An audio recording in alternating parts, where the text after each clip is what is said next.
آپ کے سامنے میں 2018 کے الیکشن کا بعد کا واقعہ رکھ رہا ہوں. آپ خود اندازہ لگائیں کہ کتنی دھمکیوں، کتنی منتوں اور ترلوں، ہر چیز سے جمعیت علماء اسلام کی قیادت گزری ہے، لیکن آپ کے اعتماد کو ٹھیس نہیں پہنچائی.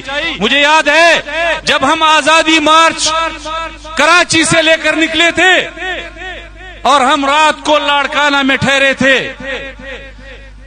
صبح جمعے کا دن تھا، ہم رات کو بہت لیٹ مانسہرہ لاڑکانہ پہنچے تھے.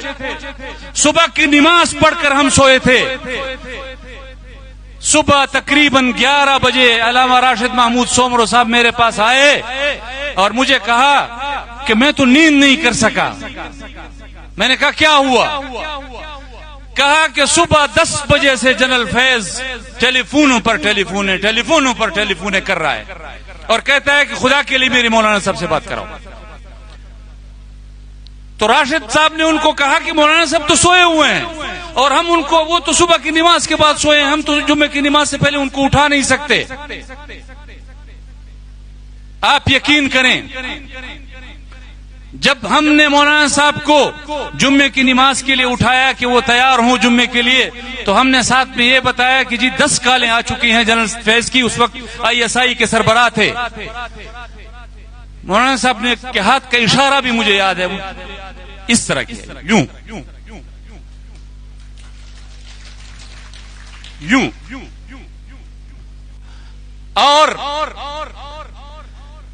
جب دوبارہ کال آئی تو راشد صاحب نے اس کو سپیکر پہ ڈالا ہوا تھا اور جنرل فیض کے وہ الفاظ مجھے یاد ہیں. جمعیت علماء اسلام کے کارکنوں، میں آپ کے فخر کے لیے یہ بات ریکارڈ پر لا رہا ہوں کہ آپ کا سینہ فخر سے چوڑا ہو. جنرل فیض نے کہا کہ جی مولانا صاحب، انہوں نے کہا جی وہ تو اب جمعے کی نماز کے لیے چلے گئے ہیں. تو مجھے وہ الفاظ یاد ہیں، انہوں نے کہا کہ مولانا صاحب کو کہو آپ کو اس مسجد کا واسطہ ہے، آپ کو اس جمعے کا واسطہ ہے، مجھ سے بات کرو.